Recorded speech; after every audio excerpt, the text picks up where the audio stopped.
పూర్వకాలమున కోసలము అని రాజ్యం కలదు. ఆ రాజ్యాన్ని పరిపాలించేవాడు దశరథ మహారాజు. ఆయన పిల్లల కోసం పుత్రకామేష్టి యాగం చేయగా దేవతలు ప్రత్యక్షమై పాయస పాత్రనిచ్చాడు. అతడిది పట్టుకుని వెళ్ళి తన భార్యలకు కౌసల్య, సుమిత్ర, కైకేయి అని 3 రాణులకిచ్చినాడు. వారు 3 పాయసం భుజించగానే గర్భవతులైరి. 9 మాసములు నిండగా చైత్రశుద్ధ నవమి నాడు పునర్వసు నక్షత్రమున శ్రీరామ, లక్ష్మణ, భరత, శత్రుఘ్నులను 4 కుమారులు జన్మించినారు.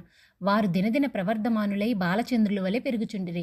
కొన్నాళ్ళయ్యేసరికి విశ్వామిత్రుడు వచ్చి రామలక్ష్మణులిద్దరినీ తనతో పంపమని దశరథ మహారాజును అడుగగా విశ్వామిత్రునితో రామలక్ష్మణులను పంపుటకు దశరథ మహారాజు అంగీకరించగా ముని వారిద్దరికీ బల అతిబల విద్యలు నేర్పెను.